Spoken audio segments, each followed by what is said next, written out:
नमस्कार। 3 राज्यों के आज फाइनल नतीजे सामने आ गए हैं। 3 राज्यों के जो नतीजे रहे बेहद ही चौंकाने वाले आंकड़े रहे हैं। आपको बता दें कि मेघालय में 2 सीट जीतने के बाद भी भारतीय जनता पार्टी क्या अपना मुख्यमंत्री यहां बनाने जा रही है। मेघालय में बीजेपी बड़ा खेला करने जा रही है। नागालैंड त्रिपुरा को लेकर क्या नतीजे रहे, इसके अलावा उपचुनाव को लेकर भी जो नतीजे रहे हैं, महाराष्ट्र में काफी खलबली देखने को मिली। इसके अलावा टीएमसी को बड़ा झटका लगा है यहां पर पश्चिम बंगाल में। तो नतीजे सभी जो उपचुनाव हो या फिर विधानसभा चुनाव को लेकर सभी यहां पर राज्यों के नतीजे सामने आ चुके हैं। फाइनल नतीजे सामने आ रहे हैं। इसकी अगर बात की जाए तो अरुणाचल प्रदेश में जो उपचुनाव था उसके लिए लुमला विधानसभा सीट पर जो भारतीय जनता पार्टी विधायक निधन के चलते सीट खाली हुई थी और यहां पर उपचुनाव था और यहां के अगर बात की जाए जो नतीजे रहे हैं वो भारतीय जनता पार्टी के पक्ष में रहे। यहां पर पहले भी भारतीय जनता पार्टी की सीट थी और इस बार भी भारतीय जनता पार्टी ने यहां पर बरकरार रखी।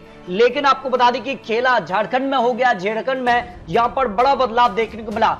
कांग्रेस यहां पर ममता देवी के चलते सीट खाली थी, रामगढ़ सीट, और ऐसे में यहां पर कांग्रेस को बड़ा झटका लगा और यहां पर जो है एजेएसयू पार्टी ने यहां पर जीत हासिल की है। सुनीता चौधरी एजेएसयू पार्टी से यहां पर जीत गई हैं। तो यहां पर बड़ा उलटफेर हुआ है। जबकि महाराष्ट्र में भी बड़ा उलटफेर देखने को मिला है। महाराष्ट्र में 2 सीटों पर उपचुनाव था, चिंचवड और कस्बा फेड। दोनों सीटों के नतीजे सामने आ चुके हैं। जहां दोनों सीटें जो है भारतीय जनता पार्टी विधायक निधन के चलते खाली हुई थी और ऐसे में दोनों सीटों के जो नतीजे रहे, एक सीट कांग्रेस तो एक भारतीय जनता पार्टी के पक्ष में रही है, क्योंकि उद्धव ठाकरे को लेकर जिस कार का यहां पर आमना सामना था और कहीं ना कहीं जिस कार से एक सीट पर कांग्रेस ने वापसी की है, तो कांग्रेस को यहां पर एक सीट का फायदा हुआ है, जिसमें कस्बा पेट पर कांग्रेस जबकि चिंचवड सीट पर भारतीय जनता पार्टी ने यहां पर पलड़ा जमाया है। इसके अलावा बात की जाए तो काफी अंतर देखने को मिला यहां पर कस्बा पेट सीट पर, जहां कांग्रेस को यहां पर करीब 10,000 से ज्यादा वोटों के मार्जिन से यहां पर कांग्रेस जीती है। जबकि अगर बात करें चिंचवड सीट पर भी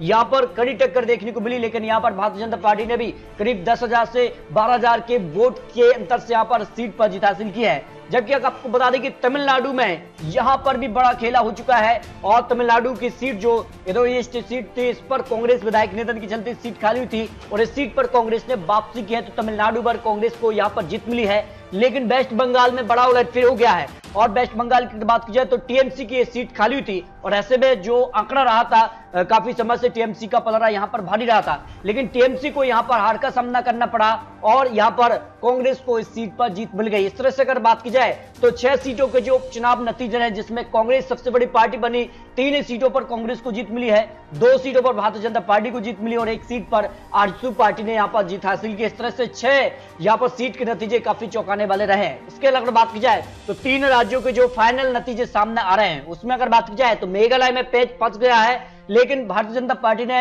यह बड़ा दावा कर दिया है कि भारतीय जनता पार्टी मेघालय में सरकार बनाने जा रही है। एनपीपी पार्टी यहां पर यूडीएफ और अगर बात की जाए तो भारतीय जनता पार्टी मिलकर यहां पर एक बार फिर से गठबंधन की सरकार बनाने जा रहे हैं। लेकिन मुख्यमंत्री कौन होंगे, क्या कोनन संगमा ही एक बार फिर से मुख्यमंत्री बनेंगे या भारतीय जनता पार्टी यहां पर खेला करेगी मुख्यमंत्री को लेकर। जबकि नागालैंड की बात की जाए तो 60 सीटों के चुनावी परिणाम, जहां पर Bharatiya Janata party NDP party गठबंधन के साथ चुनावी मैदान में थी।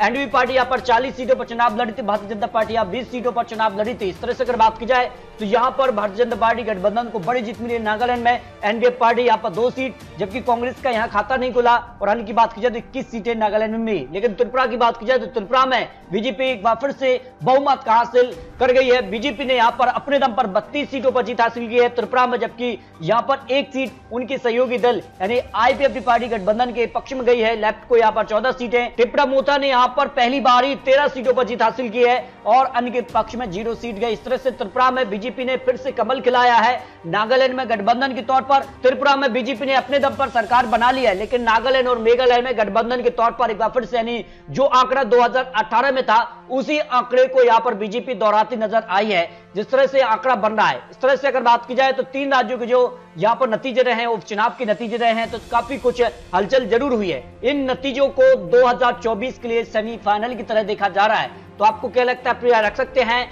आने वाले वक्त में और भी राज्यों पर विधानसभा चुनाव होने जा रहे हैं, उनके चुनावी विश्लेषण और चुनावी आंकड़ों के साथ बहुत जल्द मिलते हैं। तो आपको क्या लगता है, प्रिया रख सकते हैं। मिलते दोस्तों लेटेस्ट और महत्वपूर्ण विश्लेषण के साथ, तब तक के लिए जय हिंद, जय भारत।